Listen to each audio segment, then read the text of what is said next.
আলোচিত শীর্ষ সন্ত্রাসী মোবারক হোসেন ইমন ওরফে ডেভিড ইমন সহ যে 5 জনকে গ্রেপ্তার করা হয়েছে চট্টগ্রাম জেলার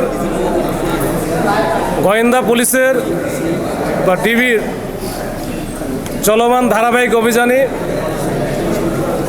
চট্টগ্রাম তথা এই অঞ্চলের আলোচিত শীর্ষ সন্ত্রাসী মোবারক হোসেন ইমন ওরফে ডেভিড ইমন সহ যে 5 জনকে গ্রেপ্তার করা হয়েছে তাদের দেখানো মতে বা তাদের কাছ থেকে একটি বিদেশি পিস্তল, 2টি এলজি সহ অন্যান্য দেশীয় অস্ত্র উদ্ধার করা হয়েছে। ইন্টারনেট সরবরাহকারী প্রতিষ্ঠান ডিডিএন এইখানকার যে মালিক বা স্বত্বাধিকারী তাকে ফোন করে যে 2 কোটি টাকা চাঁদা দাবি করা এবং সেই সাথে 2-1 দিনের মধ্যেই সেইখানে আবার ওই যে কিশোর গ্যাং যারা আছে এদেরকে দিয়ে হামলা ভাঙচুর করা, এইসব ঘটনার প্রেক্ষিতে আমরা কিন্তু তার কাছ থেকে গুরুত্বপূর্ণ কিছু লিড পাই। এই লিড পাওয়ার পরপরই আমরা কিন্তু বিভিন্ন জায়গায় আমাদের এই জেলা পুলিশ চট্টগ্রামের কয়েকটা টিমকে আমরা ভাগ করে দেই, ভাগ করে এক একটা টিম এক এক দিকে আমরা পাঠাই। এবং গতকাল এটা কিন্তু একদিনের কাজ না, এটা কিন্তু হুট করে হয় নাই, এটার পিছনে অনেক শ্রম আছে, অনেক পরিশ্রম আছে, অনেক তথ্য প্রযুক্তির বিশ্লেষণ আছে। এটা করতে গিয়ে আমরা তখন যে বিষয়গুলো আমরা পাই, যেটা হয়তো আপনারা একটু জানতে চাচ্ছেন যে এই যে ডেভিড ইমন বা সন্ত্রাসী ইমন এই যে তাকে যে ধরা হলো, তো এই ধরার পিছনে আসলে অনেক কাহিনী আছে। তারা কিন্তু অত্যন্ত ধুরন্ধর এবং খুবই চালাক এবং তারা কিন্তু কোনো নেটওয়ার্কের বাইরে থাকে, বলা যায় যে তারা ওইরকম সিম ইউজ করে না, সব বিদেশি নাম্বারগুলো ব্যবহার করে, অ্যাপসের মাধ্যমে তারা কথা বলে। এইটার ভিতরে ঢুকে কাজ করা এত সহজসাধ্য বা একদিনের বিষয় বা 2 দিনের বিষয় না, এটা অনেক দীর্ঘদিনের বিষয়।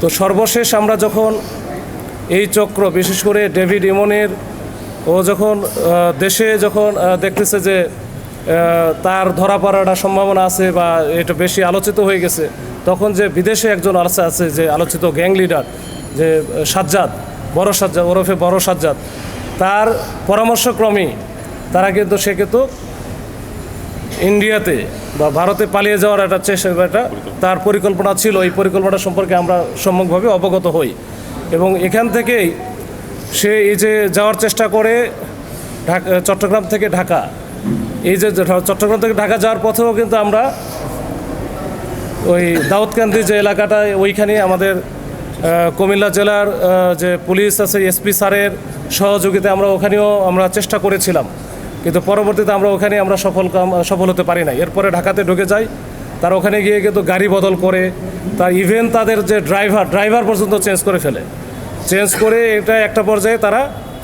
আমাদের কাছে খবর আসে বা আমরা ওইভাবে এটা নিয়ে খবর পাই যে খুলনার দিকে যাবে। তা আমরা কিন্তু সেইভাবে এই যে পদ্মা সেতুতে যে টোল প্লাজা আছে ওইখানেও কিন্তু আমরা একটা চেকপোস্ট স্থাপন করি। বিশেষ করে ওইখানকার মুন্সিগঞ্জের পুলিশ সুপার স্যারের তাৎক্ষণিক রেসপন্সে ওইখানে ভালো একটা আমরা চেকপোস্ট করি, কিন্তু আমাদের ব্যাড লাক যে আমরা ওই সময় আসলে ওইখানে ধরতে পারি নাই। এরপরে আমার পাস করে চলে যাই, আমরা জানি যে সে যাবে খুলনাতে। ওইভাবে আমরা রূপসার দিকেও আমাদের এটা ওই খুলনা জেলা পুলিশের সহায়তায় আমরা একটা চেকপোস্টের ব্যবস্থা রেখেছিলাম, কিন্তু ইতিমধ্যেই তারা তো বারবার আসলে অনেক ডিসিশনগুলো চেঞ্জ করে। তারা হঠাৎ করে দেখলো যে ওই গোপালগঞ্জ থেকে নড়াইলের দিকে ঢুকে যায়, তখন রাত্র আসলে প্রায় 3:30টার মতো বাজে। তো এই সময় আসলে আমরা তখন কুল পাই নাই। পরে নড়াইলের এসপি স্যারকে আমি ফোন দিয়েছিলাম, পরে আমি ওইখান থেকে বের হয়ে গেছে।